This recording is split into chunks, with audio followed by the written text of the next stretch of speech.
What's good, everybody? This is the most interactive sports talk show anywhere. It's Offsides. Mark, Ryan, and Diesel, and we are the Fan Upstate, rolling on until 7 p.m. today.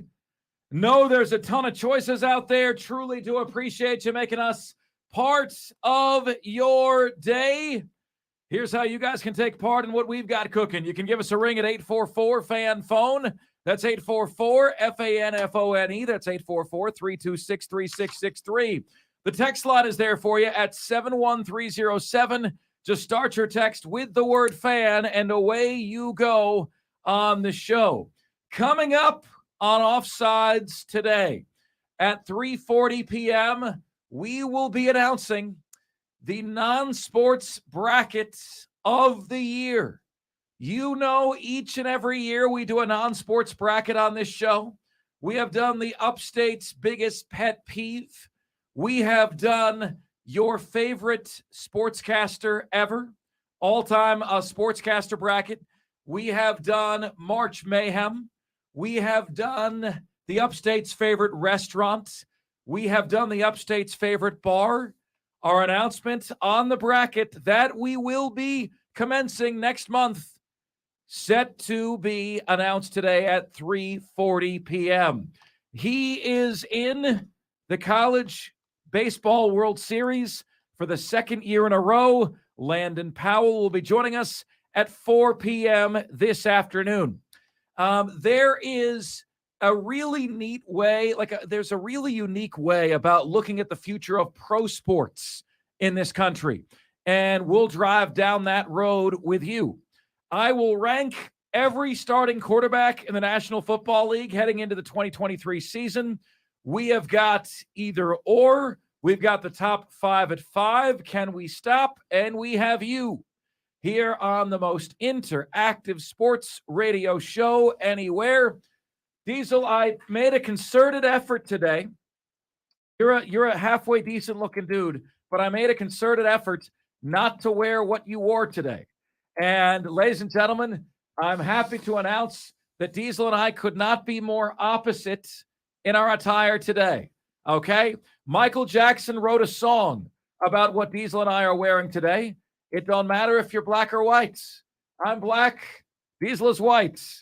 We'll let yesterday, in case you're just joining us, what happened? What did I miss? Diesel and I both wore essentially the exact same outfit combination.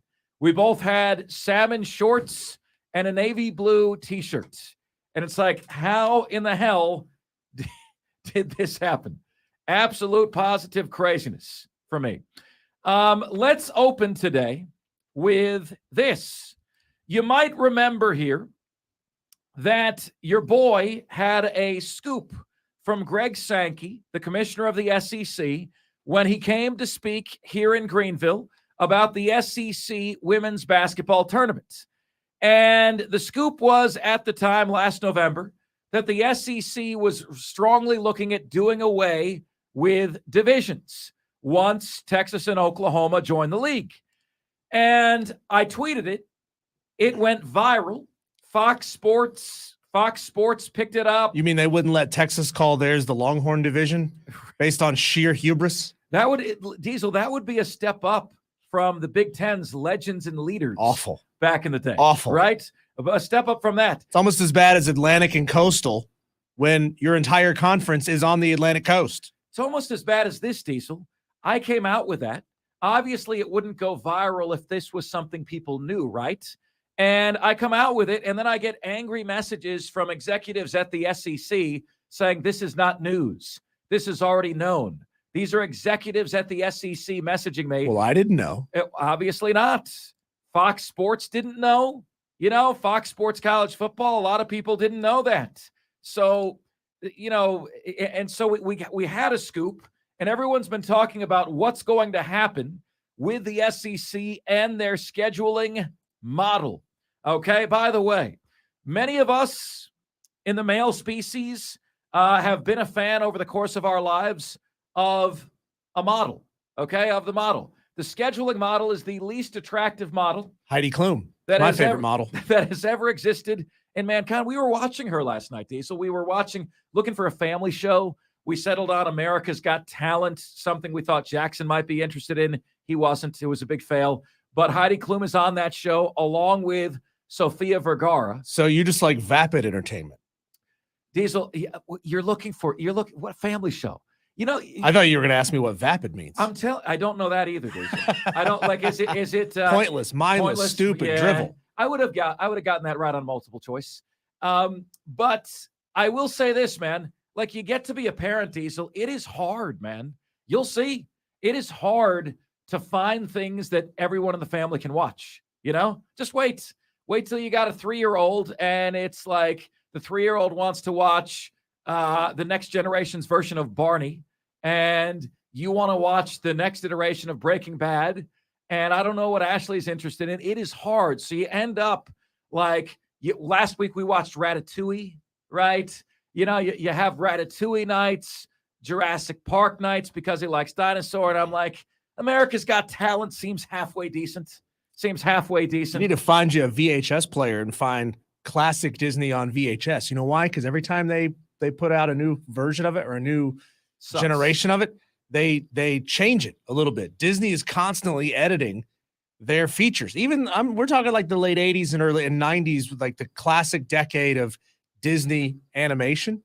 They go back and they change little bits here and there every single time they re-release it. You got to find the old VHS. Well, I'll tell you what, Diesel, like, who the hell is saying to themselves, you know what we need? Another Little Mermaid. Who's saying that? No one. Literally no one. They took this bright, colorful, beautiful animated cartoon from our childhoods, and they made it dark, and they made it like all the colors are muted and flat. It just looks bad, and they made it over an hour longer. And, the big selling point on this is that there's an African-American Little Mermaid. And it's my distaste for the new movie has nothing to do with that. It's just not needed. Diesel, you're great with the vocabulary today. Is it ambiguous? Is that the word I'm looking for? Ambivalent. Where you just don't care? Unnecessary. Doesn't matter to you? It's wasteful. It's too much. And it's superfluous. It's excess. Yeah, it's in excess. It's superfluous. Very good. Very, very good. I don't need it. Who needs it? Who's sitting there asking, you know what I really need? How about some freaking new ideas? How about that? Try that once in a while. By the way, I want to tell you that I was stuck behind some jackwagon on Wade Hampton Boulevard today. Worst driver I've been behind in a while. Had a Florida Gators tag on the back of their car. Diesel, not surprised. Listen, I'm not surprised. All right. They had one of those vanity plates that had the logo on it. I tried to get one of those when I first moved here. I wanted one, South Carolina plate with the App State logo on it, and they said you couldn't get it for out-of-state teams at the time. They've changed that law now. Now you can. You still have to pay extra for it every year, but I haven't gone back and asked for it. Diesel, if you ever drive to Florida, the second you cross over the state line, you will know exactly what I'm talking about. You will say, what just happened? You crossed over the state line into Florida, and now you got Florida man all around you. Yeah. All around you.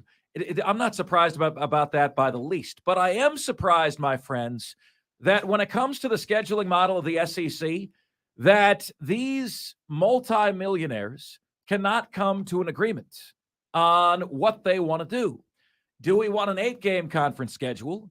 Do we want a 9-game conference schedule? Well, Kirby Smart says it's the most overrated conversation in the world. He doesn't like it. Eli Drinkwitz says, I'm a history teacher by trade. And every time I come to one of these meetings, I'm blown away that the 13 colonies actually formed a union, but we can't agree on an 8 or 9 game schedule. All right, that's a good Eli Drinkwitz line. Either way, punting divisions, ESPN.com. He's always been a snarky little SOB. Yeah, one big problem for the SEC, infrequent meetings between some of the league members. The most glaring example, A&M joined the league in 2012, has played Georgia one time since 2012, and they have not hosted Georgia at College Station in the 11 years that they have been in the league, right? So we've discussed this. We've kicked this around. Like, what are you going to do? Are you going to have a one permanent rival every single year? Are you going to have 3 permanent opponents every single year? And Everyone else is going to rotate, right? Jimbo Fisher wants the permanent opponent of the Aggies to be Texas, but that means that Texas doesn't get to play Oklahoma every year. So how's it going to work, right? So what are you going to do? Somebody needs to tell A&M that Texas is just not that into you. That's right. Brian Kelly does not. That's a movie that you could watch with a 3-year-old, Diesel, 4-year-old. He's just not that into you. There you go. Brian Kelly says, I want to play Alabama every year. The only way to do that is if they have a 9-game conference schedule. So you have Eli Drinkwitz, who is one of the only coaches, the only coach in the SEC that is taking a stand for the 9-game conference schedule when Texas and Oklahoma join the league. Then you have a pansy alert, ladies and gentlemen, a pansy alert. Listen to this. Mark Stoops of Kentucky is the most vocal detractor of moving to 9 conference games, which you raise an eyebrow at. Why? What's his beef? My mind immediately goes to one thing that I'm aware of, and I want to bring you guys into this as well. Here's what Mark Stoops is saying. He says he noted that the school's annual in-state rivalry with Louisville of the ACC means the Wildcats are already locked into at least 9 games against Power 5 opponents. So what? Have 10. Play 9 SEC games and play Louisville. So that is his beef. Nick Saban says, look, I've wanted to play. I think we should play all Power 5 opponents.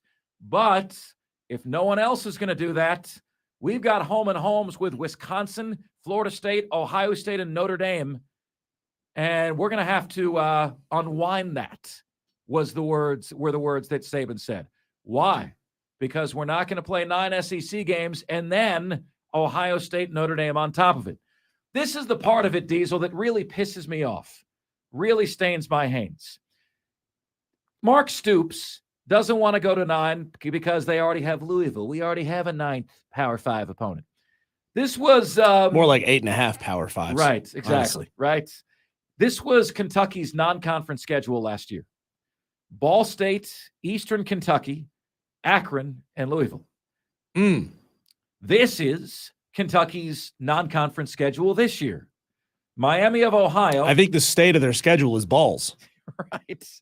Miami of Ohio, Youngstown State, Northern Illinois, and Louisville.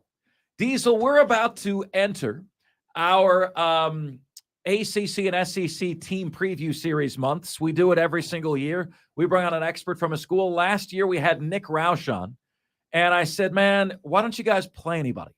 And he goes, I'll totally disagree with you on that. He goes, there's no reason to do that. You know, you're trying to build a program at Kentucky. You go 4-4 in the SEC. You win your 4 non-conference games. You're 8-4. It gives the impression that you have a good year. Hasn't Kentucky, shouldn't they be graduating past the point of just trying to be bowl eligible now? It's pathetic. Yeah, I'm fine with Power 5s wanting to play an all FBS schedule. I think Power 5s should drop the FCS off of their regular season schedules. We've talked about it many times on this show for years. The idea that it's time to drop the FCS schools off of your regular season schedule, play them in spring games, make it a thing. It'd be great. It'd be the right time for Kentucky to play Eastern Kentucky. It would be the right time for Louisville to play Eastern Kentucky. It would be the right time for Clemson to play Furman or South Carolina State or Charleston Southern or whoever. Just get those FCS games off of your regular season schedule. And hey, if that means that just based on supply and demand, the group of 5 schools only play other group of 5s and Power 5s just because there's no schedule opportunities available to play FCS, I'm fine with that too. I'm fine. I hate this. Well, they play, only one of your FCS wins counts towards bowl eligibility, but with schedules being so volatile, sometimes you have to play 2, and that puts an extra, it puts an extra hurdle on your schedule that you have to win every game now. So I'm fine with an all FBS schedule if you're a Power 5. I'm going to tell you guys exactly how this goes down. Okay? I'm going to tell you exactly how it goes down. Florida has the toughest schedule in the country this year in which to win 6 games. Okay? That comes from Kelly Ford. South Carolina is number 2, most difficult schedule to win 6 games. Why is Florida the most difficult schedule? Well, keep in mind, this has nothing to do with Florida's team. Or relax. South Carolina fans are going to scream at you and say, no. Talking heads say we have the hardest schedule. Well, in terms of getting to bowl eligibility, Florida's got the hardest schedule in the country, according to Kelly Ford. South Carolina's number 2. Why does Florida have the hardest schedule? It has nothing to do with the talent on that team or the lack thereof. Florida's going to have a down year. It has everything to do with the following, okay? When you are a really good program, people nitpick you. And everyone said for the longest time, it has been X number of years since Florida left the state to play a non-conference opponent. Well, the Gators got tired of hearing that, so they made a mistake. They scheduled Utah, home and home with Utah. Why is it a mistake? Because you already play Florida State every single year, right? You already play an SEC schedule every single year. Does it make sense to anybody that you got to play Georgia, LSU, Florida State, and Utah in the same year? So Florida got tired of hearing the knock that they never went out of state to play a non-conference opponent, and they bit the bullet and they scheduled Utah. Kentucky, if Kentucky ever gets really good, and remember Josh Pate told us a year ago that Kentucky football has hit its ceiling. If they ever get really good, they're going to hit the same problem, because when you become really good, people put you under the microscope, and Kentucky's not good enough to be under the microscope right now. The level of vitriol they're getting for scheduling the last 2 years, Ball State, Eastern Kentucky, Akron, Miami of Ohio, Youngstown State, and Northern Illinois, has not risen to the level that they're going to change anything about it. So Mark Stoops wants his program to continue to be 7, 8, 9 wins a year. The only way to do that is to have 4 cream puffs in your non-conference schedule, because they don't recruit at that level. If Mark Stoops can say at the end of the year, we won 8 games at Kentucky, we had a good year, that's all that apparently matters to him. How can you explain that Eli Drinkwitz wants 9 games at Missouri, 9 SEC games at Missouri, yet Mark Stoops doesn't want 9 games at Kentucky? Kentucky's better than Missouri, right? Generally speaking. Yeah. They're a better program than Missouri, but Eli Drinkwitz has balls, okay? Balls, I tell you. This year, let's see here. On the non-conference slate, Missouri has Kansas State, who's going to be a top 10 or 15 team, and Memphis. Last year, they had Kansas State and Wake Forest. They're not necessarily playing world beaters, but they got a really good opponent, and they got another Power 5 opponent. And let's just say that Kentucky's non-conference schedule is sponsored by Little Debbie. What do I think should happen? What should become of the 8 or 9 game conference schedule? Folks, like if you have one permanent opponent and everyone else rotates, I'm okay with that. What I would strongly prefer is for everything to rotate. Okay? Everyone plays every team an even number of times, or as close to it as possible, because somebody always gets screwed. Whoever plays Georgia every year is getting screwed. Whoever plays Alabama every year is getting screwed. And it's just not fair. And when we went through the different models of, okay, here are the 3 permanent opponents, my school, Florida, was getting screwed in it. It was like Florida had Georgia and Tennessee on there every year. And South Carolina got Vanderbilt and like Auburn and somebody else. You know, I was like, what? How is this equitable? How is this fair? Make it make sense. 71307 on the text line is where you can get to us on the show. Coming up next here on Offsides. What is pro sports going to look like 10 years from now? I'm going to paint a picture of it that you haven't seen or heard before. That's next, right here on the most interactive sports talk show anywhere. It's Offsides, Mark Ryan and Diesel, and we are the Fan Upstate.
It's Offsides. Mark, Ryan, and Diesel. We are the Fan Upstate.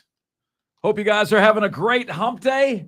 It's always nice on these short weeks, isn't it?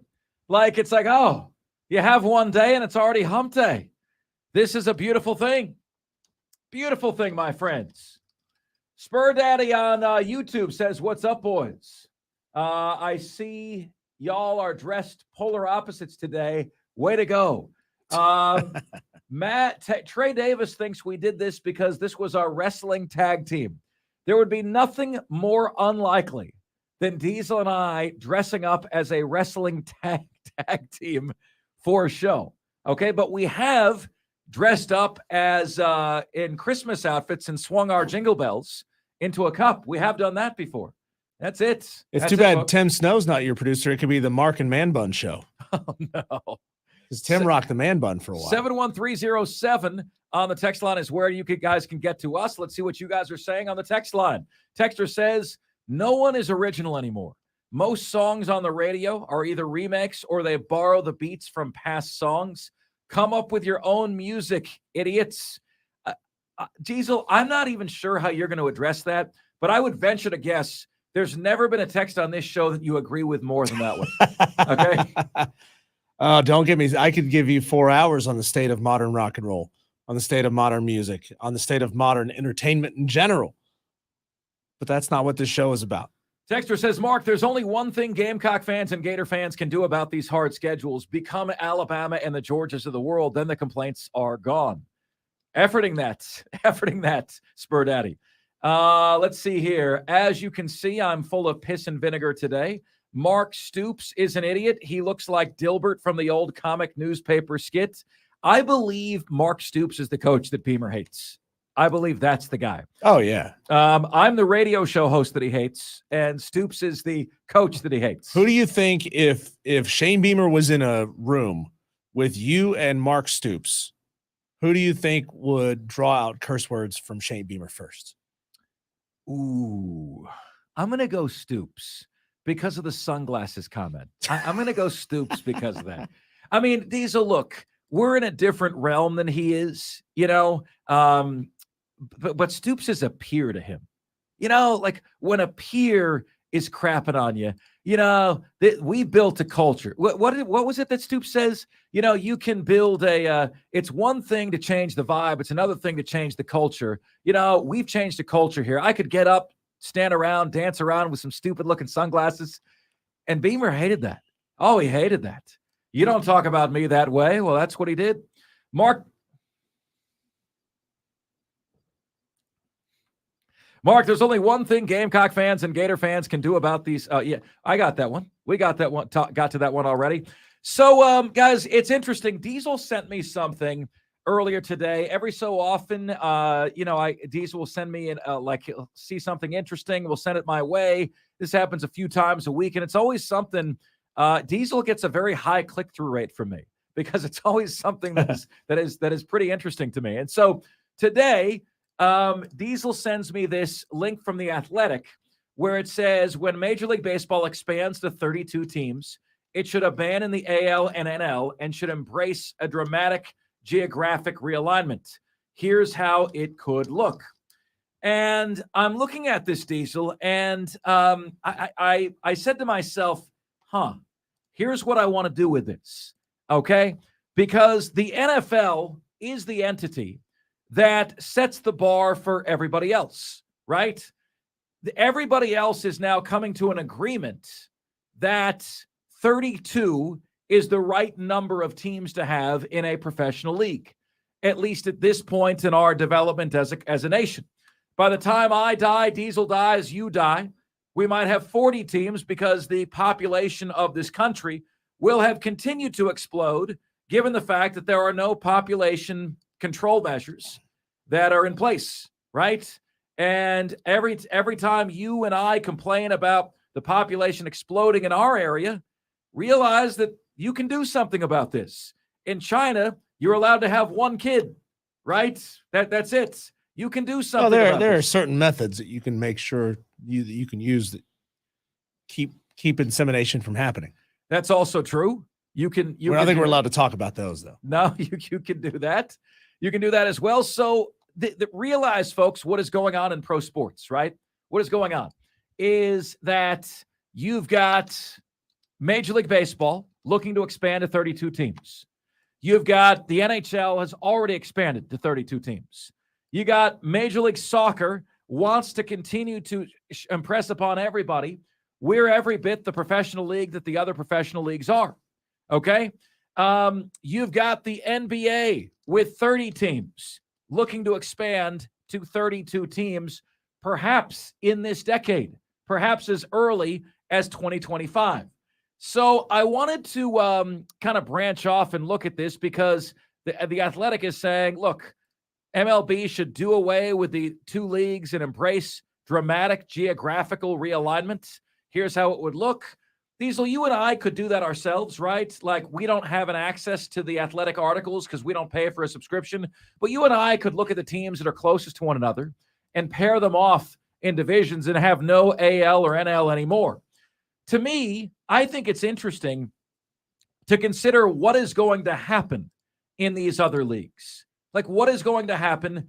What is going to take place here, right? So 4 leagues, NFL, NBA, Major League Baseball, and Major League Soccer, with the NHL already being at 32 teams, right? Already 32 teams in the NHL. So where do you go? What's going to happen? How is this going to unfold? My first question for you is this. Do you guys believe that the NFL is ever going to expand to Europe? Roger Goodell has expressed interest in this. Wouldn't it then be the IFL, the International Football League? Could be. But Diesel, it is the one sport where feasibly this could actually work. Okay? This could actually work. You play one game a week. You can't have a Major League Baseball team that plays in Japan with a travel schedule. You couldn't have an NBA team or an NHL team. But when you play one game a week, here's how that would work. You'd have the NFL Europe team travel over to the States, and they'd play 2 games in the States, 8 days apart, right? So they'd be in the States for about 10 days. They'd let their bodies adjust to the new time clock. They'd play one game. They'd maybe arrive the Thursday before the game. They let their bodies adjust. They play one road game. They travel to the next road game, and then they go back to Europe. They play 6 of their games against NFL Europe teams, which are already in Europe anyway, right? So then if you've got, let's say you've got 8 road games, 3 of the road games are against NFL Europe division teams, right? And then you got 5 road games against the continental United States. You have 3 road trips a year, 3 trips to the States a year. You play 2 opponents twice, and you play 1 opponent the last time, and you're saying to yourself, okay, can we stomach 3 trips to the United States a year? And I think you can. Diesel, I think it would be freaking fascinating to have an entire division over in Europe. Absolutely. It would be a world league at that point. They're lapping it up like you lap up your favorite beer, okay? And like, think about what that would do to the global brand of the sport. If you're one of these people who doesn't like that soccer is the most popular sport in the world, you know how you change that? Expand into Europe with the NFL, and then blink overnight, and guess what the most popular sport in the world is? Don't expect them to come to you. You got to go to them. Where should, Diesel, the 4 teams in an NFL Europe division be? London, Berlin, Paris, and either Rome or Barcelona. I would go with Madrid, right? Maybe Madrid, Barcelona.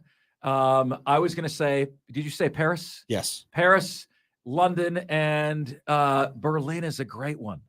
And they had an NFL Europe team way back in the day. Yeah. I mean, think about that for a minute, guys. Like, think about that. Let's wrap your mind around the concept of a team in Berlin, a team in Paris, a team in London, and a team in Madrid or Barcelona. Think about that for a moment. Think about how that would work and how amazing that would be. And yeah, you have to relinquish control a little bit about something that is yours, right? Because the NFL is ours and it would no longer be just ours anymore. But what you would gain is our football, American football, slowly, gradually, but surely becoming the most popular sport in the world. They're lapping it up over there, guys. They're lapping it up. And I think it's freaking fascinating. I mean, I think it's a great, interesting topic. Then I looked up the following. Well, what is Major League Baseball going to do? What's Major League Baseball going to do? They also want to expand to 32 teams, right?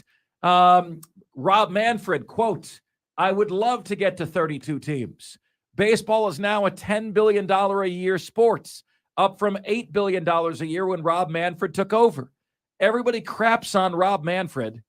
He's doing a fantastic job. Really a fantastic job at his number one job, which is to build money. So where is Major League Baseball going to expand to? There is one slam dunk, no-brainer possibility for Major League Baseball in terms of expansion. And it is Orlando. Orlando is already in Florida, already in sunshine, close to Disney and Universal. Its market size has grown to number 17. Okay. And by the way, this isn't even my opinion that I'm sharing this with you. This isn't like, I'm not here to have you tell me I'm wrong. Multiple different sites I was looking at says Orlando is the market that seems to be a slam dunk, right? It's a problem that they're close to the Tampa Bay Rays. So what do you do about that? I think ultimately, because of the Disney dollars and the sun and the fun of Florida, I think MLB is going to Orlando. Yeah, but proximity breeds contempt. We know this. Right. We know there's a reason why New York Yankees fans hate Mets fans, and Yankees fans hate Red Sox fans, and Phillies fans hate Pirate fans because they're so close to one another, right? You've got deep-seated, long-seated rivalries and hatreds between these fan bases, and it shouldn't always be about population growth and this and that. We should be building rivalries in baseball, and we're losing it because you're spreading it out, and they're going after the market strategy. That's the major sports strategy, is what markets can we get into? Not where are people hungry for our product? Where can we build rivalries and enrich the passions of people who are already fans of our sport? Nicely said. I would say the following, okay? Based on a couple of articles I've read, the candidates for expansion are as follows: Orlando, Sacramento, Charlotte, Las Vegas. I'm getting kind of tired of the boon of Las Vegas right now. It's still a tiny strip. I get that it's an entertainment hub, but it's really not a big city at all. Las Vegas, Salt Lake City, and then New Jersey and Montreal. This particular site, RoyalsReview.com, asked the question out of Kansas City, where would you like to see an expansion team? Getting the most votes was Montreal. Getting the second most votes is Charlotte. That's where I think they go, Diesel. I think it's going to be Charlotte and Orlando. I think there's going to be an MLB team just up the road from us in Charlotte. The metro size of Charlotte is sneaky big. It's about the size of St. Louis. It's one of the fastest growing cities in the country. This article says it's like a larger mirror version of Kansas City. The Charlotte has an NBA team, an NFL team, an MLS team. Raleigh has the hockey team, the Carolina Hurricanes, who just lost. I think it's going to be Charlotte, and I think it's going to be Orlando. And I think, slowly but surely, as the older Braves demographic of Atlanta Braves fan dies off, the Braves are going to lose market share in the long run to the likes of the Rays, the Marlins, the new Charlotte team, a new Orlando team, because the Braves had an entire quadrant of the country to itself, Diesel. They'll be making a massive mistake in Charlotte if they do not retrofit the area around the Charlotte Knights Stadium to make it the Major League Stadium. I mean, you've seen photos of the city skyline directly behind that stadium. That is the best marketing the city of Charlotte could ever hope for when it comes to showing that skyline on TV week in and week out when those games get televised. That would be a major mistake. I know there's a whole lot of apartment buildings directly around that stadium. It is a smaller feeling area just because it's the area that surrounds a AAA ball field. So they're going to have to probably level a whole bunch of apartments and move people out and displace them.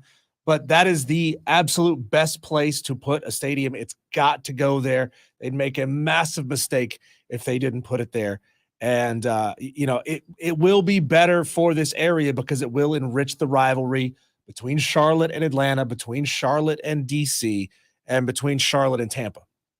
Let's check and see what you guys are saying. I agree with what Diesel just said. Texter says, I say expand the NFL to 40 teams and take 12 of the NFL franchises and move them to Europe with the 8 Europe expansion teams. You can't move them to Europe. You're going to strip a local American city from their – you're going to strip their NFL team away from them? Aren't we past that point, right? Texter says, I think the Rays will move to Orlando. I've already read some interesting articles about that. Texter says Nashville would be great. Do you guys ever see our markets becoming like an it city like Nashville, that just there's a lot of like positive pub and positive juju surrounding it? My worry for this area is like that we're going to miss our window. And some of you guys want us to miss our window, Diesel. Yeah. We've heard this before, but it's like Nashville was getting big right at the right time. Charlotte, in terms of sports teams, Charlotte getting big right at the right time. Once all these leagues expand to 32 teams, has the upstate missed its window? I think there's a very large percentage of people in Greenville who very, very, very, very much begrudge the growth that we've seen. Like, you love and you appreciate the extra business that you're getting in your chosen industry, but you begrudge the fact that we're getting bigger. And I think a lot of that has to do with a topic we bring up constantly on this show, that Greenville County, that the upstate region, the 3, 4, 5 counties that surround Greenville County have all done a piss poor job of building up the infrastructure to handle the growth. They've all done a terrible job. So I understand the people who feel that there is a tremendous amount of congestion due to all this growth. But the fact is, no amount of your bitching and moaning is going to stop the 30,000 people a year who move here. And those people are coming from cities that have major sports teams. And those people want the high-level entertainment that they had in their old city. And if you don't get off your ass, Greenville's going to get left behind. And yeah, there are a bunch of people who want Greenville to get left behind. I'm not one of them. I'm tired of minor league sports. I'm tired of, the teams that can draw about a third of their stands filled on a playoff night. It's pathetic. But the upstate never really does support live events. We don't do a great job of doing it. We've had concert venues come and go, fail because nobody comes out to the events. Well, we shouldn't just focus on the good things here today. So, I mean, damn, man. Look, I've got my issues with what Greenville is. I think Greenville is a city without much of an identity. Yeah. I don't think we have much of an identity at all. Greenville grew up around a place where you went and had your wheat ground down into meal. That's the identity of this city. Outside of that, we don't have a major waterway that comes through.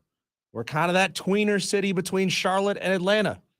It's really kind of all we are until the people of Greenville stop sitting on their hands and we turn ourselves into a major city. I understand probably people in Nashville feel the same way. Some do. Oh my God, sucks. How many people are moving here? The traffic is nuts. But they also really embrace the benefits of that kind of growth. And the people of Greenville, and I'm talking about you longtime locals, you lifers, you need to figure out how to embrace that. Or Go live in the backwoods where nobody's bothering you. I don't know what to say. Mad Craft on Facebook, on the YouTube stream says, well, I mean, Diesel ain't wrong. Coming up next on the show, we are going to announce our non-sports bracket for this year. We look forward to doing that with you. We'll do it next right here on Offsides. We are the Fan Upstate.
It's Offsides. Mark, Ryan, and Diesel. We are the Fan Upstate. All right, my friends. So here we go.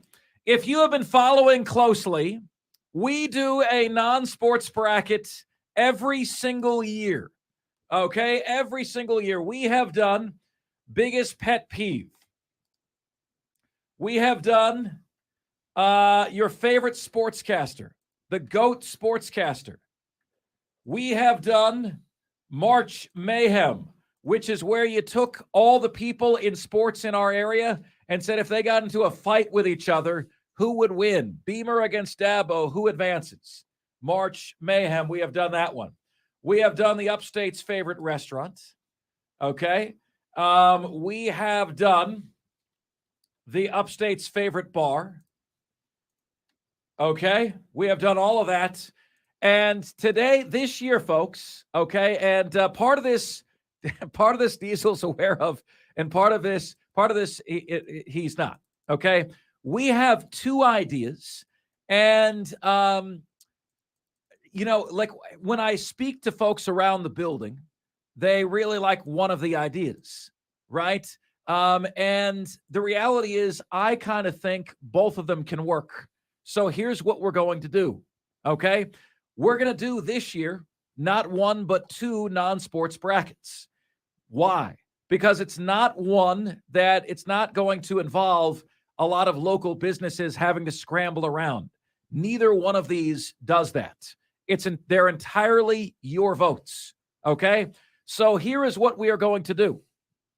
We're going to do not one but two non-sports brackets this year, and they are going to be the Upstate's favorite athlete, where anyone that is from the Upstate originally, we're going to pair them against other athletes from the Upstate. You guys are going to vote. We're going to crown the Upstate's favorite athlete, okay? With the criteria simply being the person is from the Upstate originally. Born, went to school in the Upstate, right? We'll figure out what the specifics are of the rules, like Zion Williamson, where does he count? And then the other one that we're going to do, okay, as we have June, July, and August before football really gets kicked in, we're going to do America's team.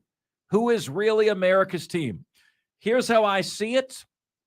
I think the Upstate's favorite athlete is likely to be a bracket of 32 athletes that you guys vote on. I think America's team is probably going to be a 16-team bracket because you start expanding beyond that, and people, these teams really don't have a stake in the game, right, in terms of who America's team is. And we're not going to do them at the same time, okay? That we will do the athletes first, we'll do the America's team second, and we'll have some fun over the course of the of the summer with you guys. And it's something that I look forward to every single year. I have never been able to predict what entity is going to win any of these things, okay? We did the biggest pet peeve, and it was the slow driver in the fast lane won. We did the favorite sportscaster. I don't remember who won. March Mayhem. I don't remember who won. Why? Because this was during the pandemic, and the whole pandemic is a cloudy memory zone for me. The Upstate's favorite restaurant was won by Stacks Omega, with tip of the cap to Stacks Original Restaurant for being there in the final as well. And then Diesel, Delaney's Irish Pub won our Upstate's favorite bar. Do you remember who the other finalist was? The other finalist was Twin Peaks. Was it Twin Peaks? The other finalist was Twin Peaks. Twin Peaks. And it was massive, the number of votes that we had for this. It was massive. It was massive. It was absolutely massive. So, folks, there is our show announcement for today in terms of what we're going to do. And over the next couple days, we're going to take your nominees for the Upstate's favorite athlete. Stay tuned for that coming up Thursday and Friday right here on this show. But up next, boy, what a local celebrity this gentleman is turning into.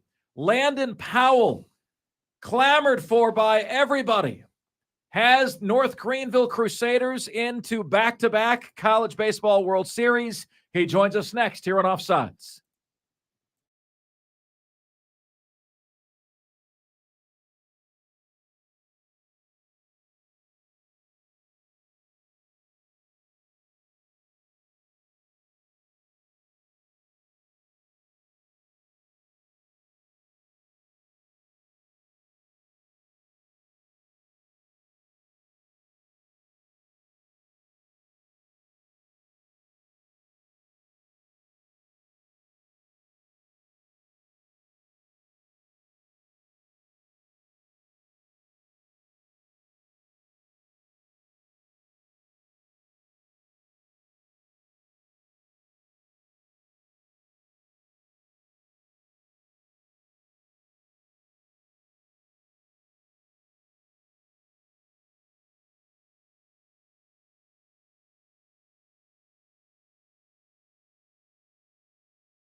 You know, there isn't a week that goes by where somebody doesn't say to me, hey, Mark, I'm a Gamecock baseball fan.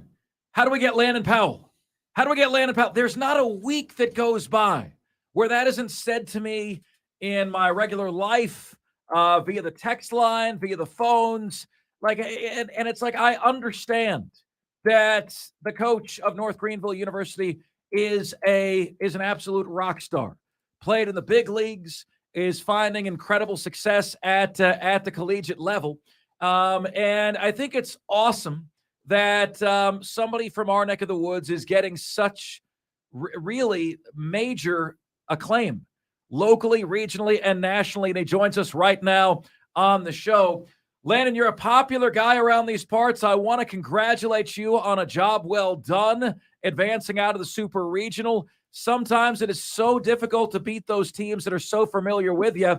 I wanted to ask you, Coach, 26-15 in 2 games were the run scores for you guys in Belmont Abbey College, respectively.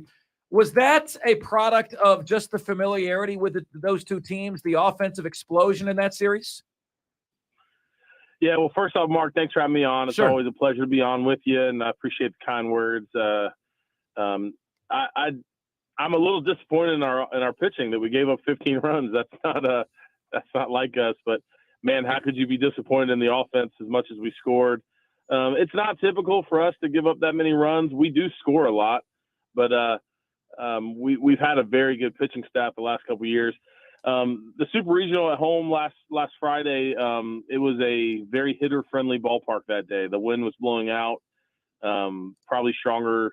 That's probably the best hitters, the best hitters ballpark it's been the whole year. It was very hitter-friendly, let's say that. So that probably had a little bit to do with our pitching, giving up a little extra runs, but we did enough to win.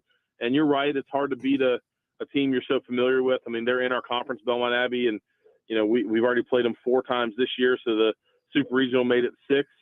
And, the same players we've been playing every year. So they know our guys, we know their guys, and, that makes it a challenge. But like I said on the call with you last week, I felt like we had the better team, and if we played to our abilities and took care of our business, I thought we would win. So I'm glad we did, and I had some of my guys step up and have huge weekends, and I have some stars on my team, and they showed it. They showed why they're stars on Friday. It was a lot of fun, and we're excited to go back to Cary and try to repeat.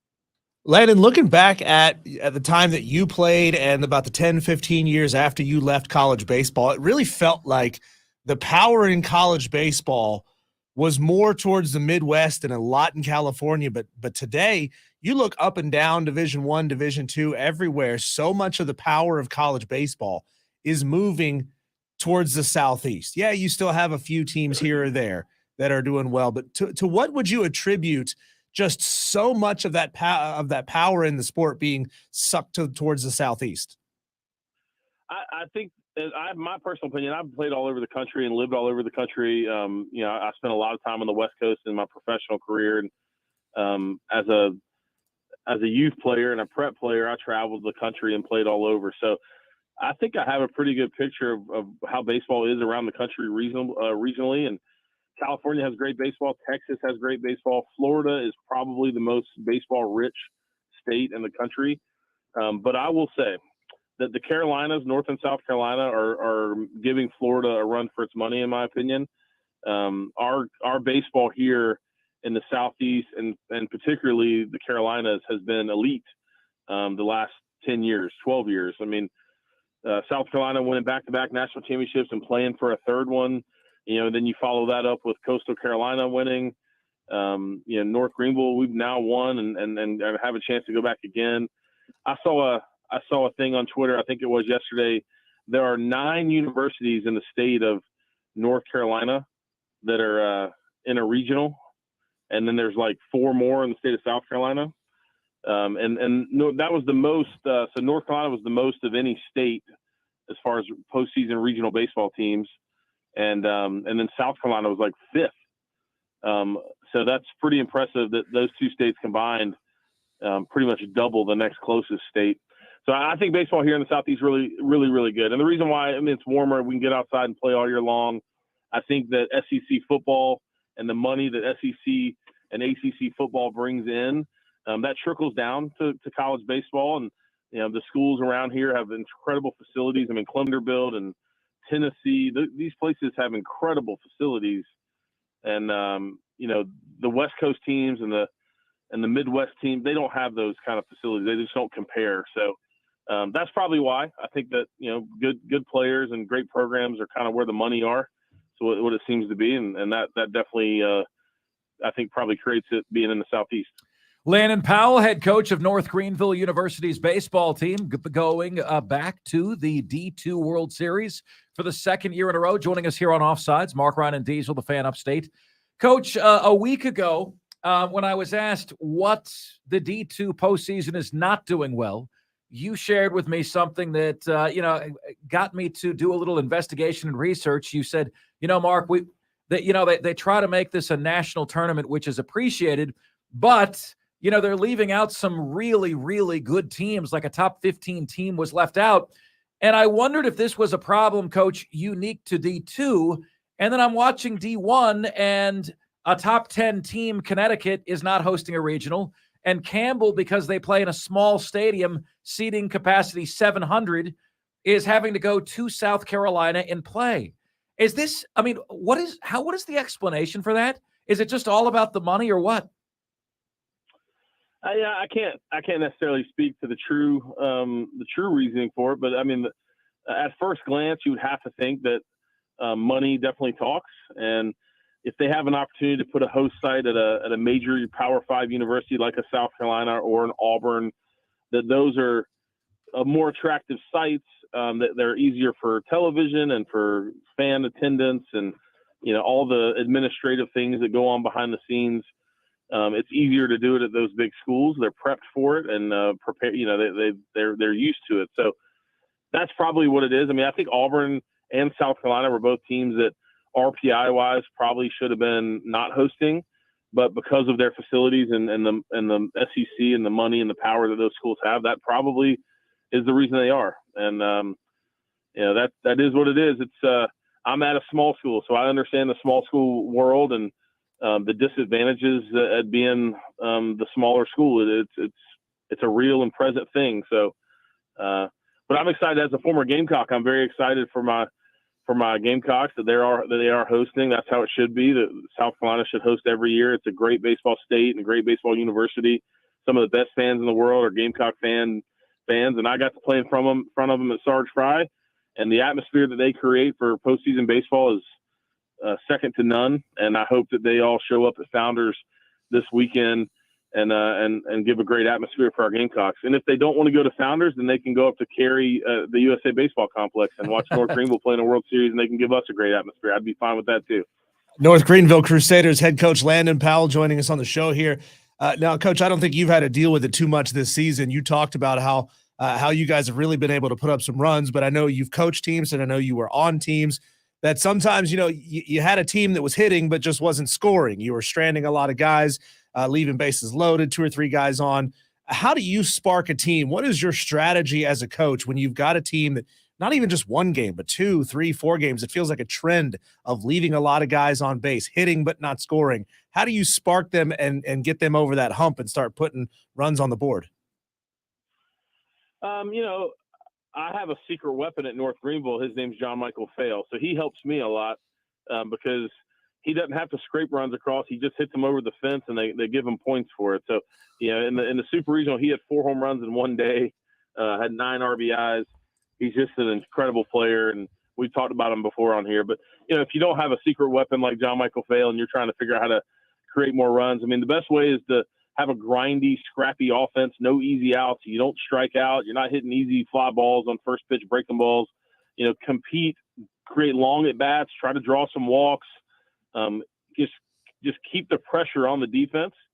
I also believe in, being aggressive on balls in the dirt. Maybe not necessarily just stealing bags, but there are a lot of other ways to advance on the base pass and get yourself in scoring position so that you can score on a ground ball to the infield or a fly ball to the outfield. So manufacturing runs is a very important part of baseball.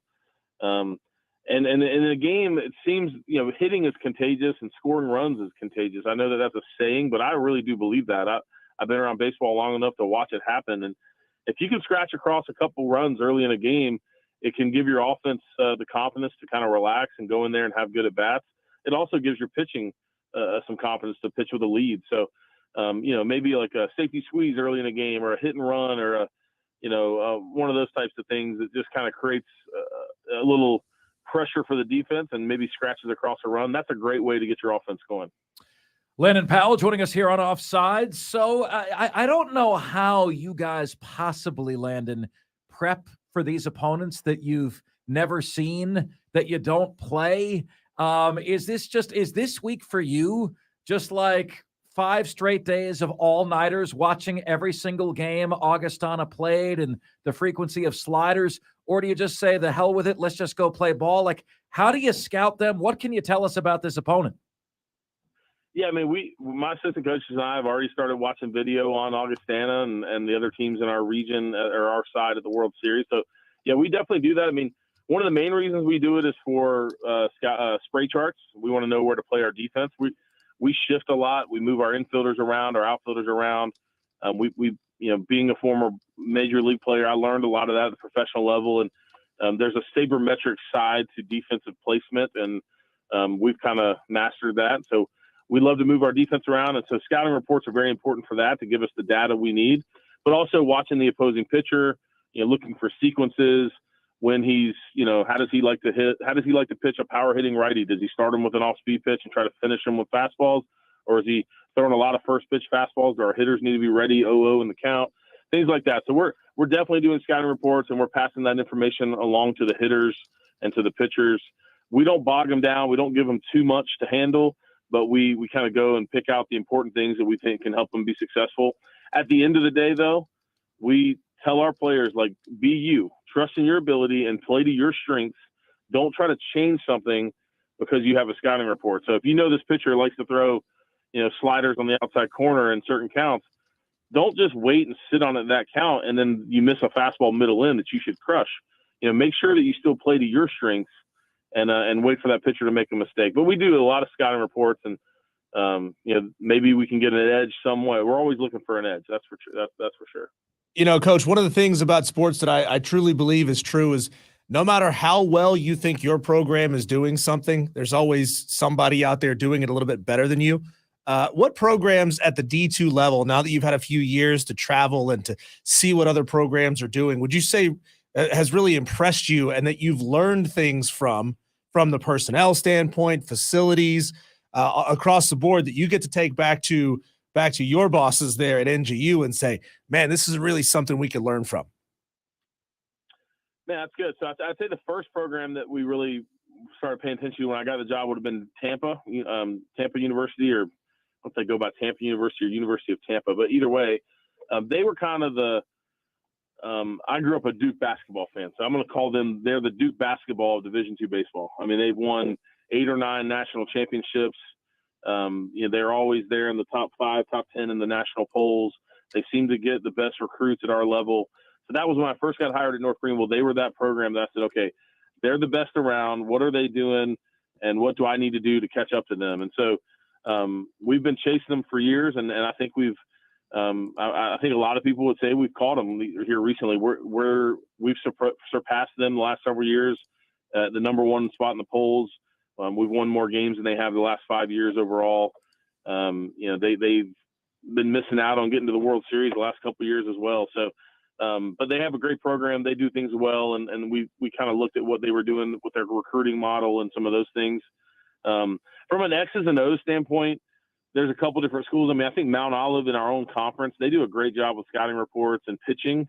I think that they do. They're one of the teams that do a good job with that. And then down the road at Newberry, Russell Triplett, a buddy of mine that played at Clemson, I think he does a really good job with his offensive philosophy. He plays a small ball brand, which we do not at North Greenville, but I really respect what he does. He doesn't get maybe the most talented guys, but he gets the most out of them. He creates players that have a high on base percentage. They don't strike out much. His players all can bunt. They can steal bags. They play a high pressure type offense, and it puts a lot of pressure on that defense. So I respect his offensive philosophy. I respect Mount Olive's kind of pitching philosophy.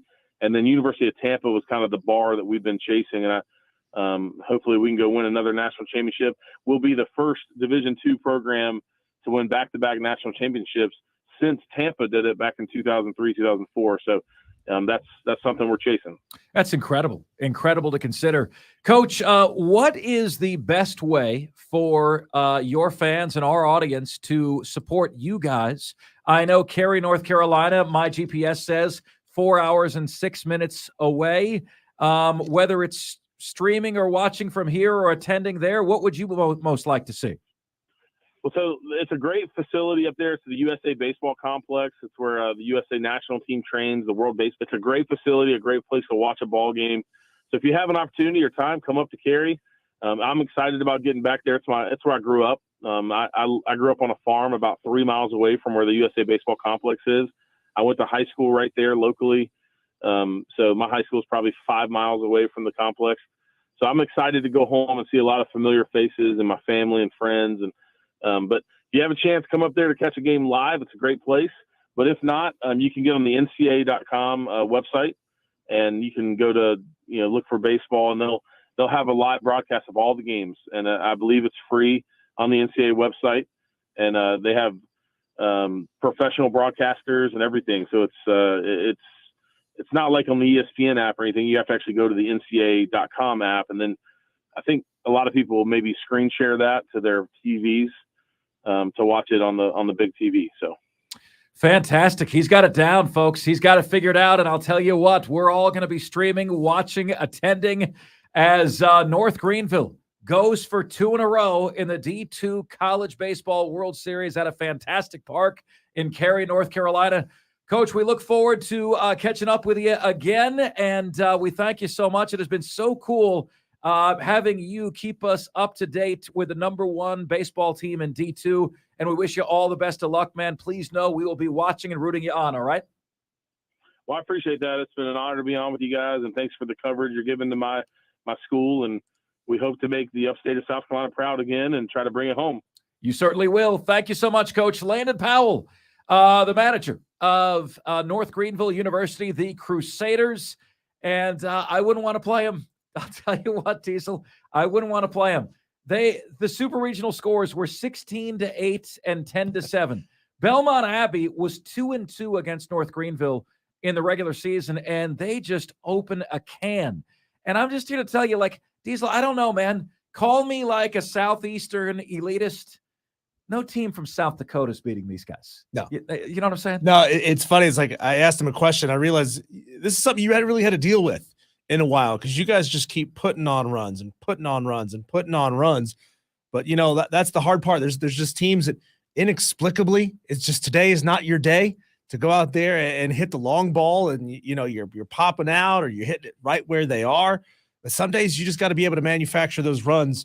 And I love his strategy of just keep putting pressure on the other team, manufacture some runs, wait for them to make mistakes, and then, man, the hitting really becomes infectious, and you're in a position to capitalize.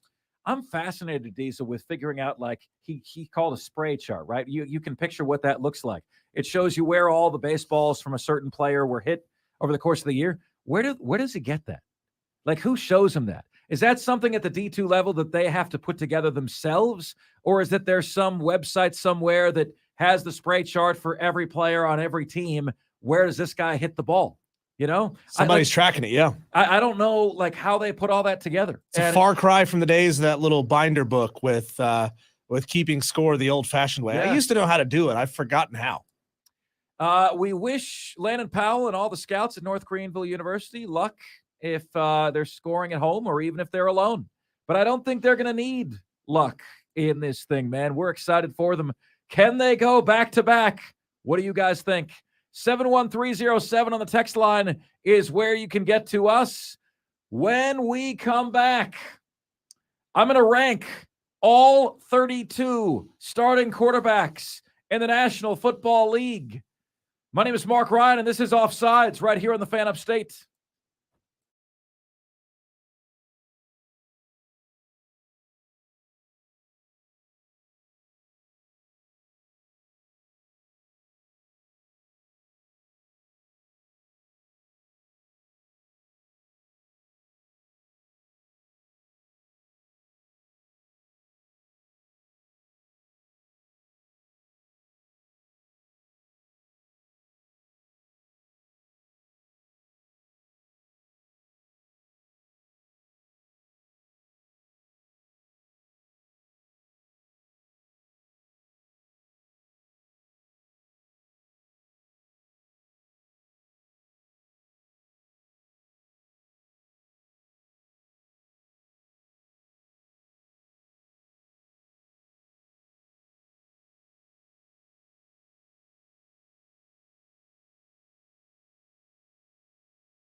It's Offsides.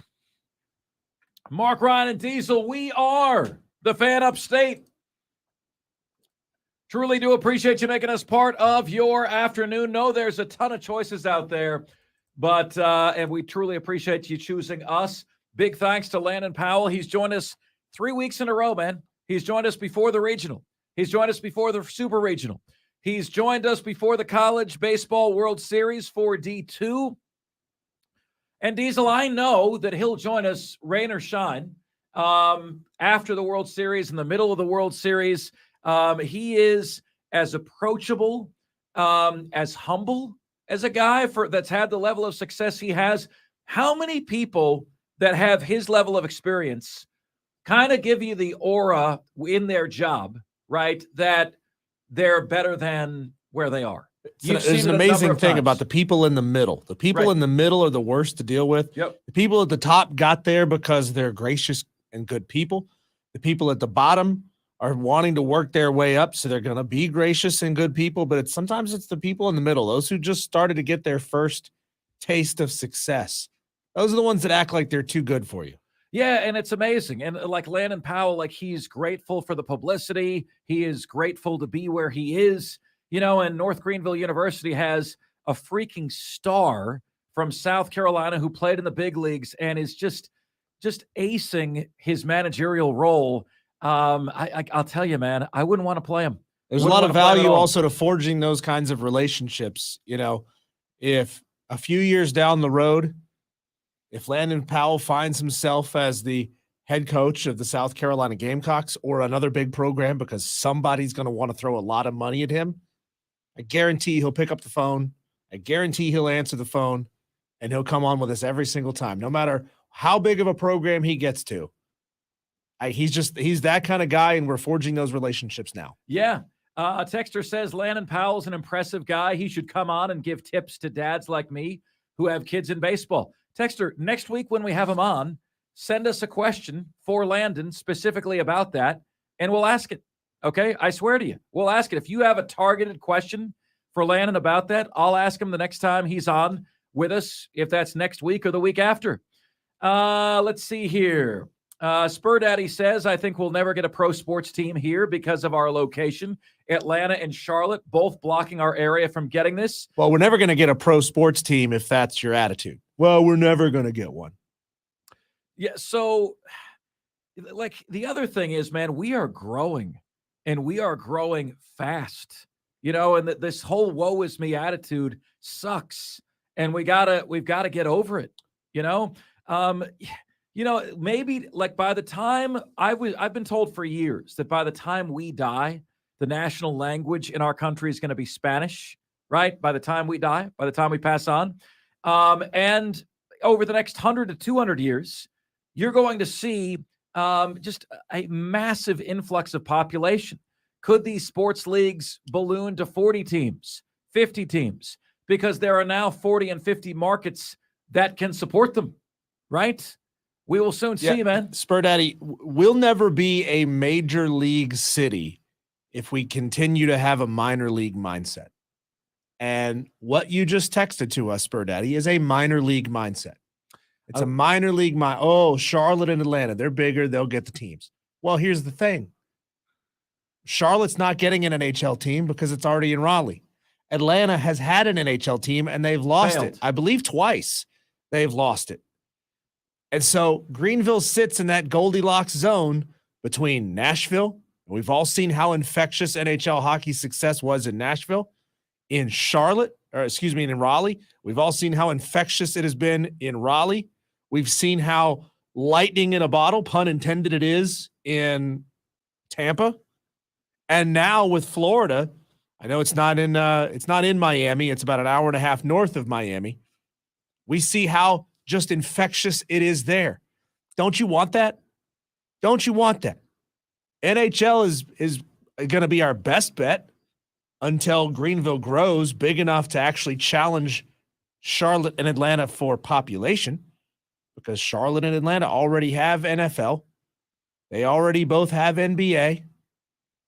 Atlanta's already got Major League Baseball. Charlotte seems to be on the short list to be the next one to get it. If Greenville is ever going to get a major sports team, it is going to be NHL. Oh yeah, and both already have soccer, MLS. So you get on board and you want to be a part of this expansion, or you keep having a small time mindset. And I can't help you with a small time mindset, Sperdetti. Yeah, and realize, guys, that we are now the largest state in the country that doesn't have its own highest level pro team. And we're the largest market in the largest state that doesn't have a highest level pro team.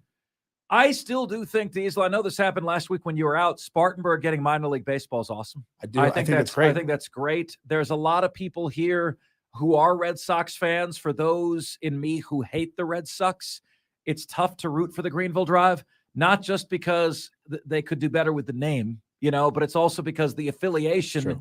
We're not like, there's a lot of people here who hate the Red Sox. And so this would be a Texas Rangers affiliate. And it's coming, and they're going to play in 2025. And I think that's great.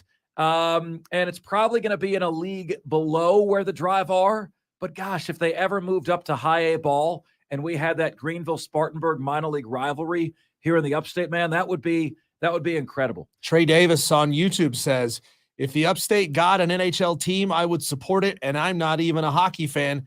Hashtag Carolina Reapers. That's the name that we landed on the week that Mark Ryan was out. The Carolina Reapers. Now they'd probably have to be the South Carolina Reapers because there's already the Carolina Hurricanes. NHL doesn't want to confuse fans in such a way.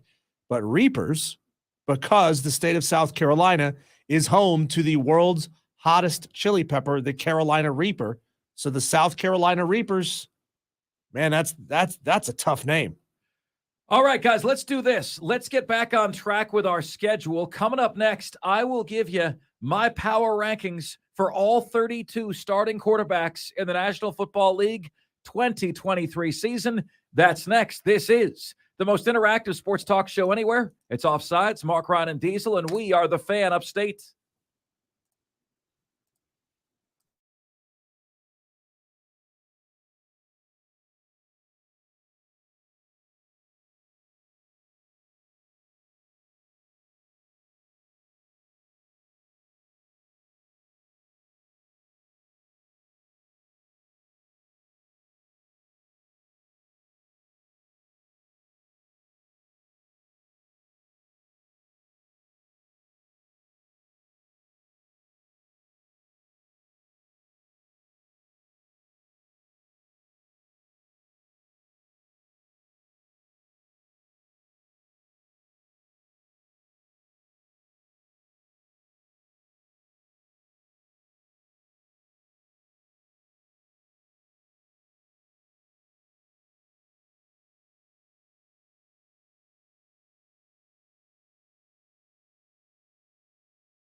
It's Offsides. Mark, Ryan, and Diesel. We are the Fan Upstate. Let us get right to it, my friends. My rankings of the top 32, just all 32 starting quarterbacks in the National Football League. All right. Now, remember, in 2020, I did this, and Josh Allen was my 32nd ranked quarterback heading into 2020. Okay. So take what I say with a grain of salt. People forget Josh Allen sucked his first year. Sucked.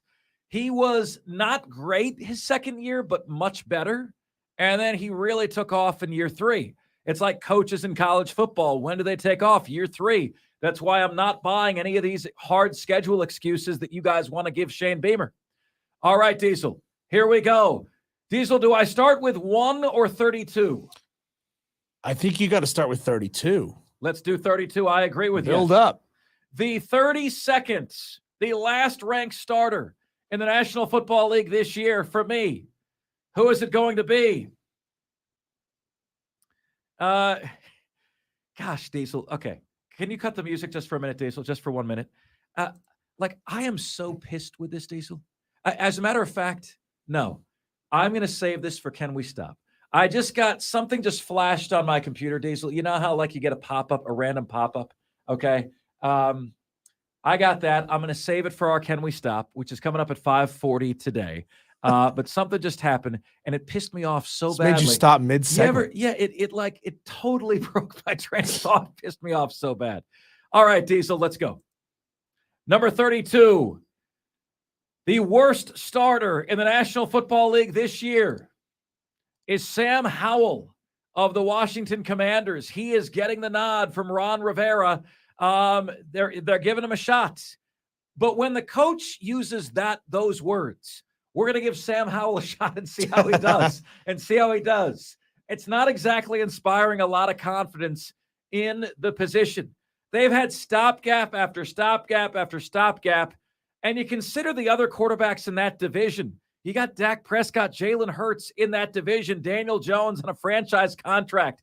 Washington has no shot. It's the proverbial poo flung against the wall. It is, man. It's brutal. Can't get any worse. So somebody predicted that I was going to go Anthony Richardson 32, and that didn't happen. But I am going Anthony Richardson 31, Diesel. He is 3 years away, guys. 3 years away. So 23, 24, maybe in 2025, you get something. I think it's going to look really ugly between now and then as he learns to become a quarterback. He's got Shane Steichen.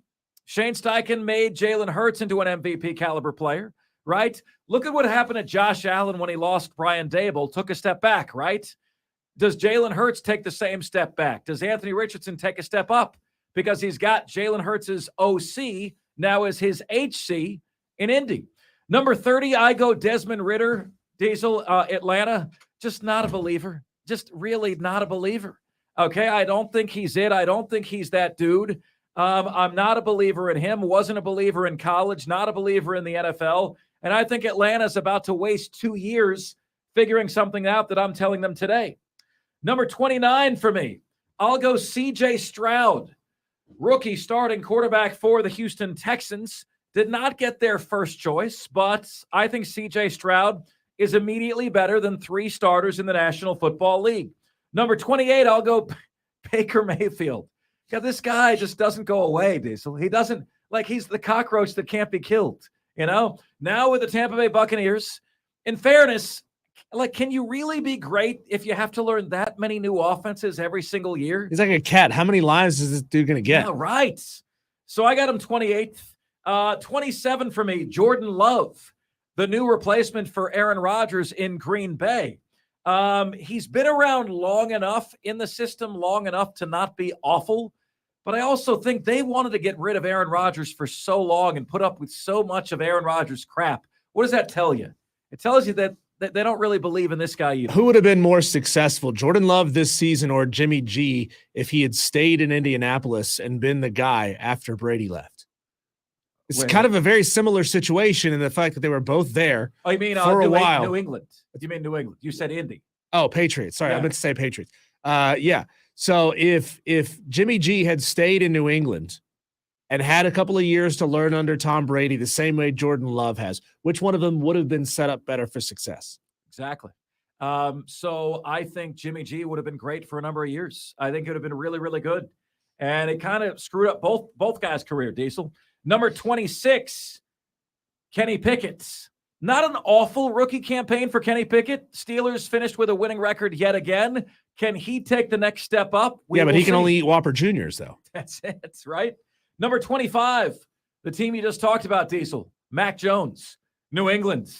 It's, I think we said last week which quarterbacks are under the most pressure. And we had Russell Wilson, Ryan Tannehill, Aaron Rodgers, and Mac Jones because he's in now or never category. If he doesn't, if the Patriots don't go to the playoffs this year, they replace Mac Jones. He's number 25 for me. Number 24 is Ryan Tannehill. I think the league and Tennessee are collectively over Ryan Tannehill and that whole experience. It's why they drafted Will Levis, right? Look for Will Levis to supplant Ryan Tannehill sometime in the 2023 season. Who have you not heard yet? You're going to hear about him now, right up the road. I've got Bryce Young, Diesel, number 23. Okay, so I've got Bryce Young, 1, 2, 3, 4, 5, 6, 7, 8, 9. I've got Bryce Young better than 9 other starting quarterbacks to start the year. I'm going to slot him number 23 in the NFL.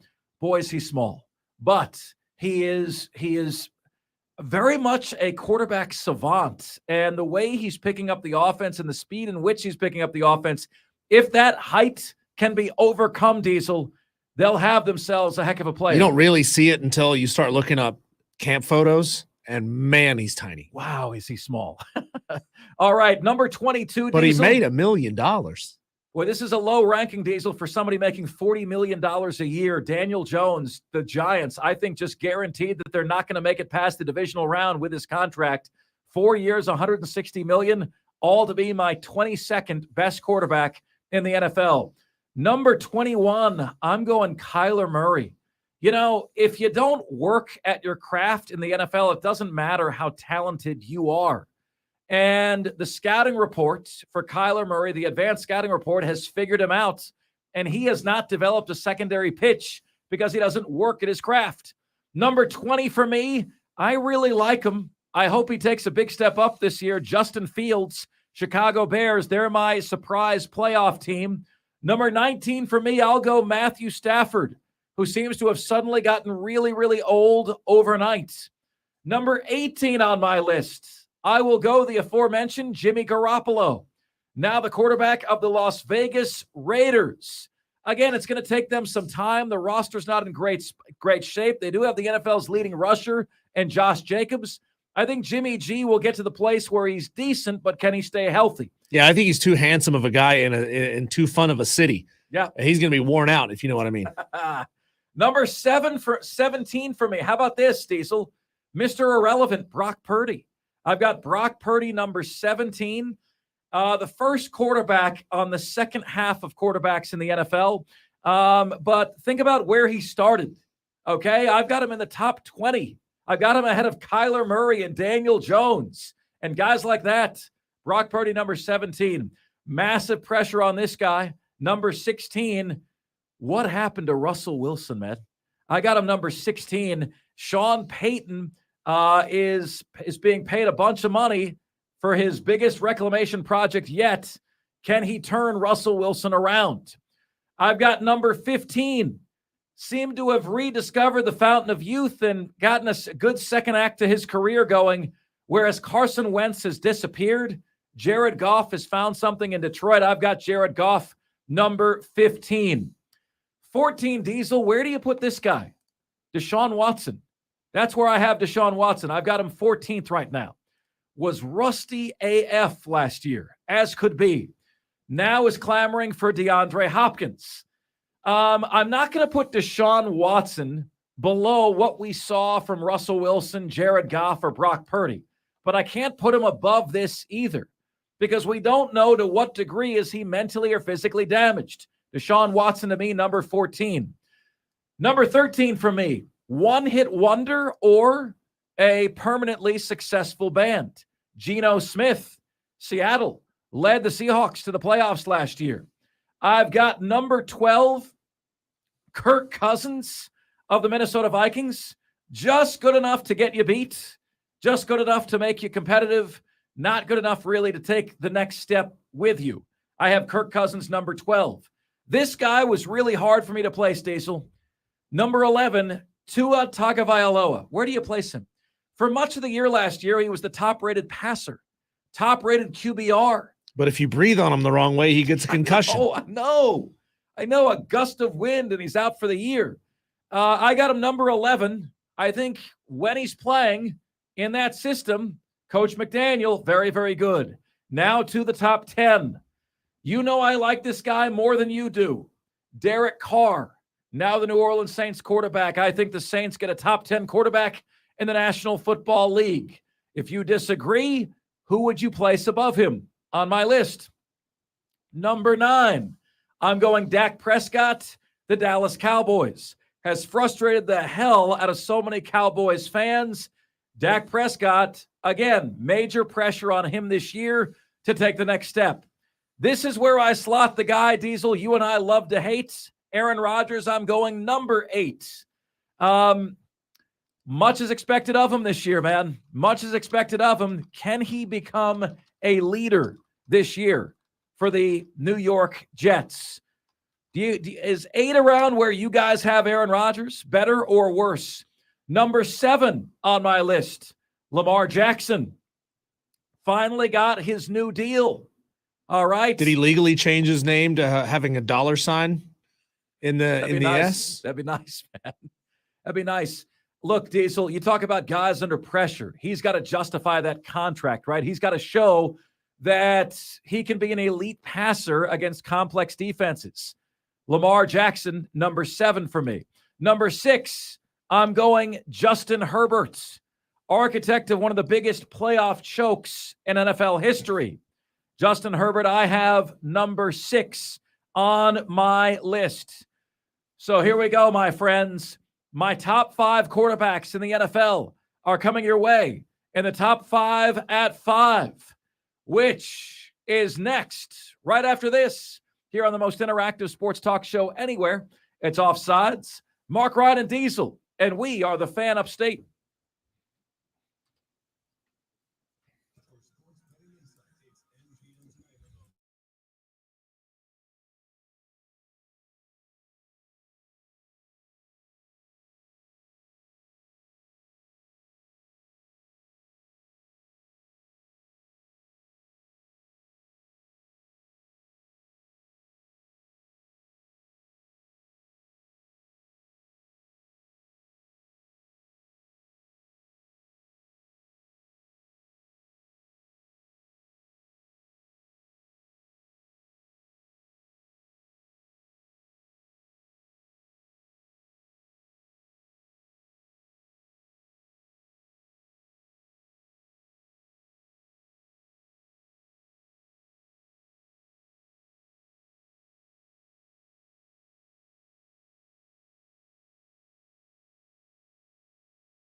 What's good, my friends? This is the most interactive sports talk show anywhere. It's Offsides, Mark, Ryan, and Diesel, and we are the Fan Upstates, rolling on until 7 p.m. today.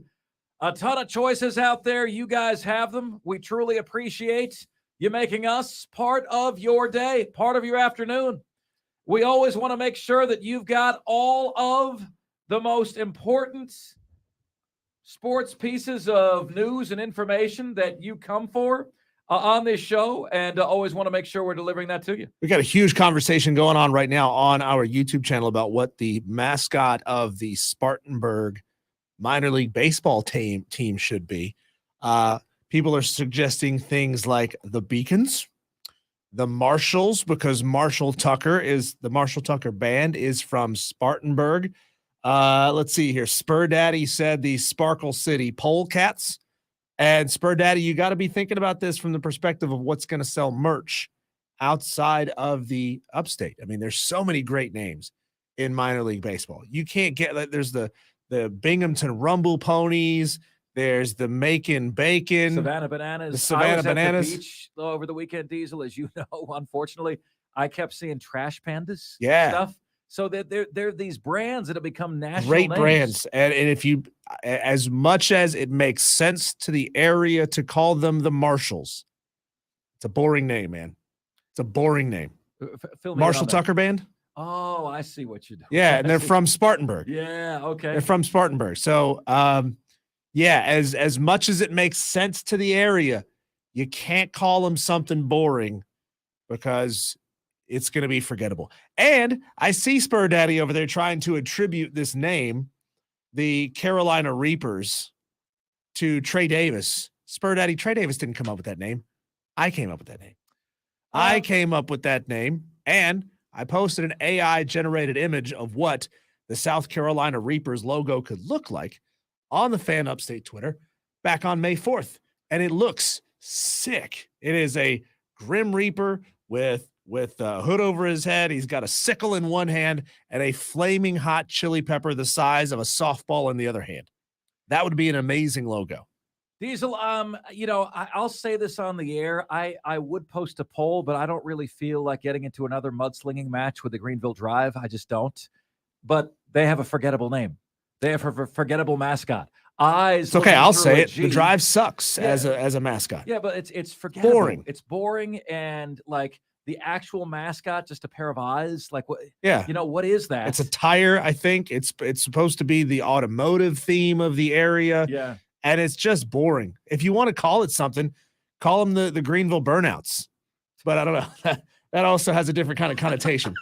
It does. It does. Certainly does. But look, we talked about that last week. You guys know we did when Diesel was out.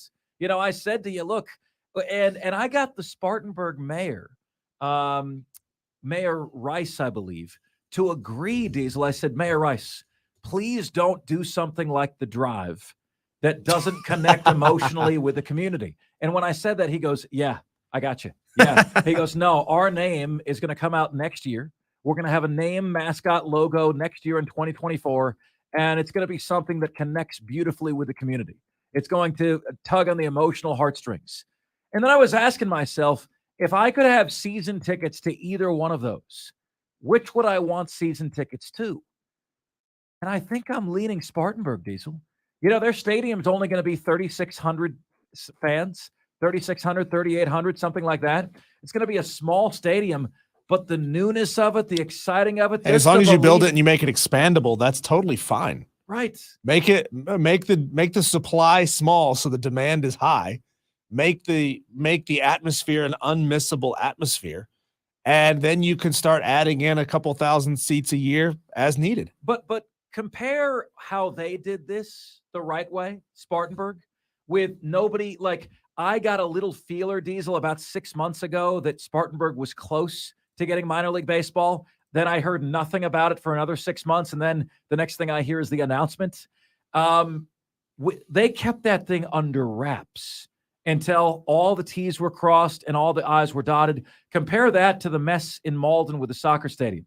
Are we going to get it? Are we not going to get it? No, we're not going to get it. Voted down, voted down, voted down. Like, Spartanburg waited till everything was agreed upon by all the parties necessary. They have their stadium builder. They have their baseball team owner. The mayor's involved. The city's involved. They all work together to iron all this stuff out. Truth is, so you didn't have to go through the drama and the back and forth of failure. if you let the public get involved, they'll kibosh everything. Yep. The public will ruin everything because no one can agree on anything. It is time for us to do that jam. We call it the Top 5 at 5, the top 5 biggest sports stories of the day, the top 5 topics we're discussing. Ladies and gentlemen of the Upstate Offsiders, the Top 5 at 5 starts right now. And now, the Top 5 at 5. And 5, 4, 3, 2, 1. Hit it. 5. At number 5 today. How about some Clemson recruiting momentum? They need it for 2024. They're getting it for 2025.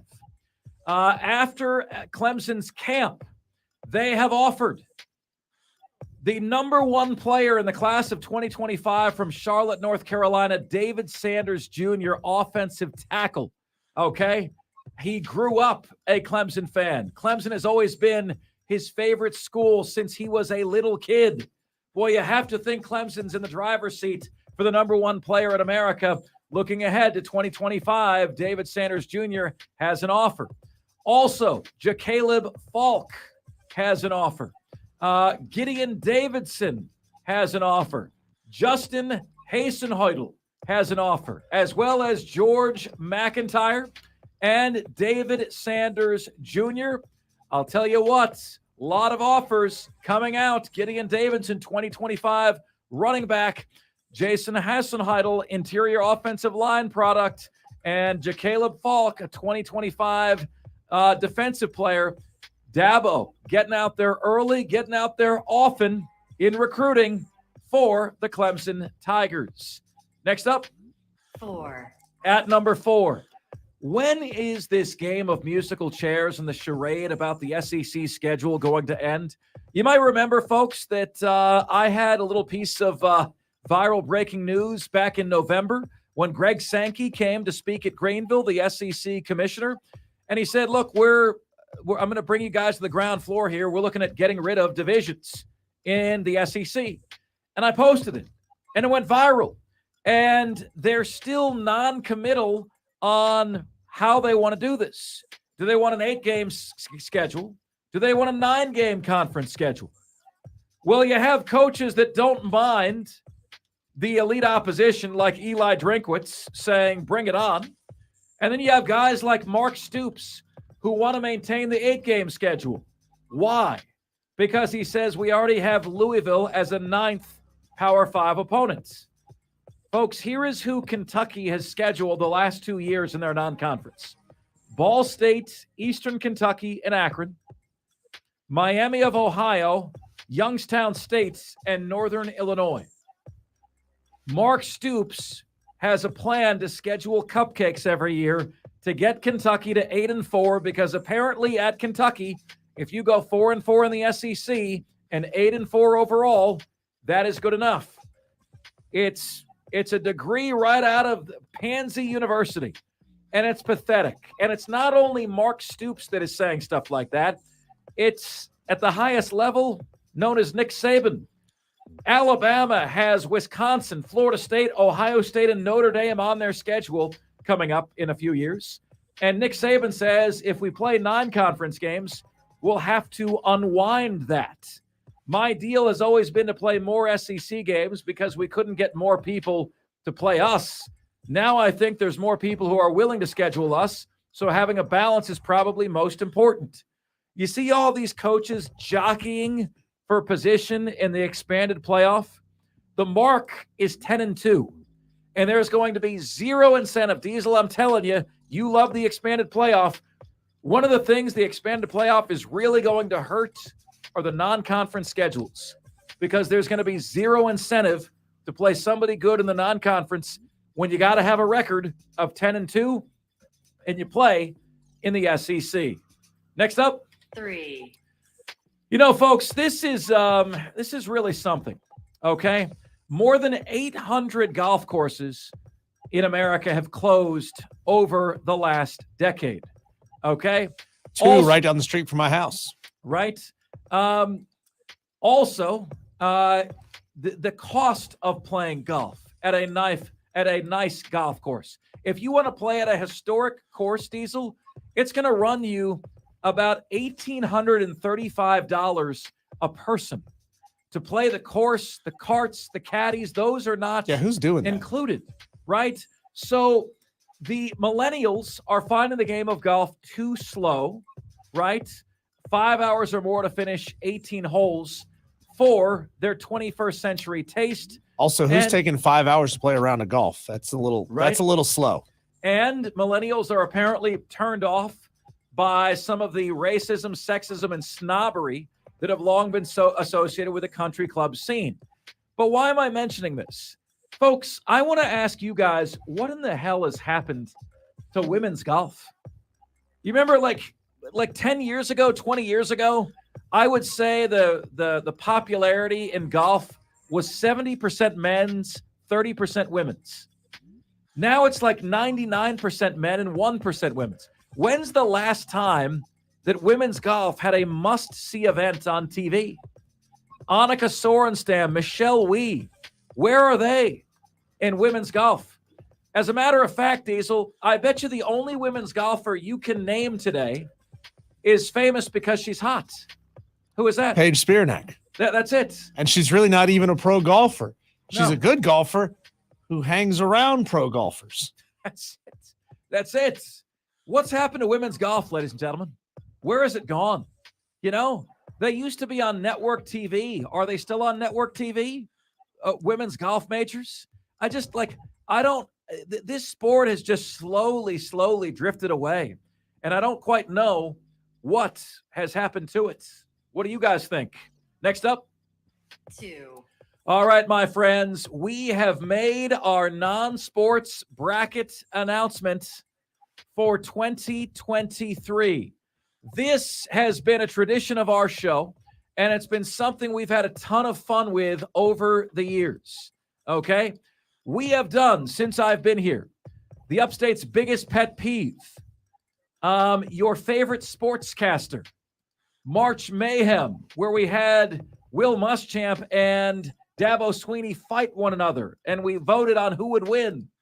We've had the Upstate's favorite restaurant, the Upstate's favorite bar, and this year, my friends, we are taking part in not one, but two non-sports brackets, okay? We're not going to do them concurrently. We're going to do them one right after another. The first one is going to be the Upstate's favorite athlete. Any athlete from the Upstate originally. We're going to have a bracket. We're going to have you guys vote. Then, prior to football season, we will do America's team. Who really is America's team? Your votes will determine how big these non-sports brackets get, but we will begin to take formal nominations on bracket number one, the Upstate's favorite athlete, tomorrow and Friday. What do you think? It's time to get going with this. And finally, 1, all right, my friends, I am giving you today my ranking system of the top 32 starting quarterbacks in the National Football League. And I have withheld my top 5. It is time to reveal them to you now. But first, a recap of how we got to where we are. From 32 to 6, here you go. The worst starting quarterback in the National Football League is Sam Howell of the Washington Commanders. 31, Anthony Richardson, Indianapolis Colts. Number 30, Desmond Ridder, Atlanta Falcons. 29, C.J. Stroud, Houston Texans. 28, Baker Mayfield, Bucks. 27, Jordan Love, Green Bay Packers. 26th, Kenny Pickett, Pittsburgh Steelers. 25th, Mac Jones, New England Patriots. 24th, Ryan Tannehill, Tennessee. He's going to be replaced by Will Levis this season. 23rd, here's where I slot Bryce Young, quarterback, Carolina Panthers. 22nd, boy, money just doesn't buy what it used to, eh? Daniel Jones, quarterback, Giants. 21st, Kyler Murray. 20th, Justin Fields. 19th, Matthew Stafford. 18th, Jimmy Garoppolo. 17th, Brock Purdy. 16th, Russell Wilson. 15th, Jared Goff. 14th, tough to slot him, Deshaun Watson. Where would you have Deshaun Watson? I've got him 14th. Number 13 is Geno Smith. Number 12 is Kirk Cousins. Number 11, another tough guy to place, Tua Tagovailoa.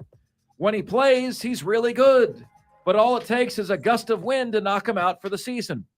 And to the top 10, number 10, Derek Carr. Number 9, Dak Prescott. Number 8, Aaron Rodgers. Number 7, Lamar Jackson. And number 6, Justin Herbert. Now to our top 5. What names have I not yet mentioned? Number 5, Clemson's own Trevor Lawrence made it into my top 5. The fact that Jacksonville won that game with the Chargers gave Trevor the nod over Justin Herbert for the 5th spot to me. Number 4, from a second-round pick to an MVP candidate to the highest-paid quarterback in NFL history, Jalen Hurts. Number 3, took, in my opinion, a bit of a step back last year without Brian Daboll. He's got to show that he can take his team to the next level without his former offensive coordinator architect, Josh Allen. Buffalo Bills. A lot of pressure on him this year. Folks, it is something to say that, well, I'll get to this point in a minute. I've got Joe Burrow second, Patrick Mahomes first. It's something to say that one of Patrick Mahomes, Joe Burrow, and Josh Allen are not going to make the conference championship game, and whoever doesn't make it is going to be considered a failure in 2023. In 2022, that failure was Josh Allen. Who will it be this time around? I think there's more drama like 6 through 10 than there is 1 through 10, but what do you think? That is my list of the top 32 starting quarterbacks in the National Football League, and those are today's top 5 at 5. Now it's your chance to chime in, which you can do at 844-FAN phone. That's 844-326-3663. The text line is there for you at 71307 to start your text with the word fan, and away you go. I ask that you guys please send us a follow on Twitter, on Facebook, or on YouTube at, no. That would be a follow on Twitter at The Fan Upstate, a like on Facebook at The Fan Upstate, and a subscribe on YouTube at The Fan Upstate.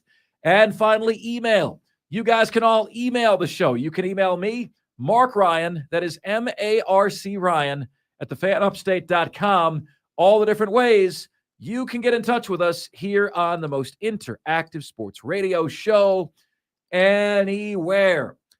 Coming up next, how the pro sports scene is going to unfold over the next 10 years. And is Diesel right when he says we have no identity? That's next. This is the most interactive sports talk show anywhere. It's Offsides. Mark Ryan and Diesel, and we are the Fan Upstate.